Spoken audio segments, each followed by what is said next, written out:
Hi, Harrison with you, and while I'm no theologian, if the picking of this Reverend Rick Warren to perform under the big top of Mr. Obama's inauguration were truly for spiritual purposes, any man of salt would pick a universally acclaimed Nobel Peace Laureate like Archbishop Desi Tutu or the like. Would cover the spectrum of the globe, diametric opposite of any of these TV snake oil salesmen whose glittering cubic zirconia charlatanry is so fake that once again the rest of Earth rolls its eyes and chortles in nervous titters. But this is most definitely not about anything meaningfully spiritual. Let's abandon all the permutations on who has a bigger, more swollen, pulsating cheese, us, and who represents our country of superstitious primates better. Here's the problem. Even if they picked the Pope himself for the inauguration, they know that we gays wouldn't utter a peep despite the Catholic Church's complicit treatment of Jews during World War II. Would we show up and suddenly march? I admit that my admonitions here may feel unduly harsh, but what can history tally from us in the past 20 years, apart from many hours of us arranging sofas for straight people on TV? See, this is what our adversaries fully understand, that we don't show up.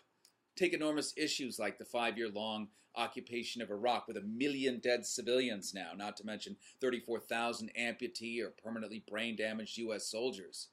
Not a peep from our corner, only conspicuous shrugs of disinterest. Oops. Now, I was a panelist last night on WABC in New York to comment on this churl Rick Warren. The ultra-conservative host in New York was quick to bring up blacks in L.A. as having pushed Prop 8 right over the top through their bigotry. He was truly enjoying himself in an effort to foment controversy and contention, and I personally don't subscribe to the current wisdom of him or our self-appointed gay leaders that this was some sort of freak homophobic tsunami. And here's why. How is it even remotely possible, given the historical choice of the past election, that we gay folk purposely made no outreach to the vast African-American community? How did we so completely choose to ignore millions of people south of Pico? What could be more screamingly obvious than the fact that blacks would be showing up to vote in record numbers, given the groundbreaking ascent of this particular Democratic candidate? Why didn't our usual gay leaders, who took millions in cash from us, which went where? Why didn't they put on one PSA on TV speaking to this highly populous voting group? One 60-second commercial could have so effectively delivered a message, for example, that the Mormon Church didn't even allow blacks, or Ethiops, as they indelicately referred to them previously, within miles of Mormon temples until the late 70s. And now that same church wants to tell blacks exactly how to vote. Well, the more we haggle that we know best which brand of ministers should be proffered during the invocation, the more we create adversaries whose already wobbly faith becomes threatened. And what does a threatened animal predictably do?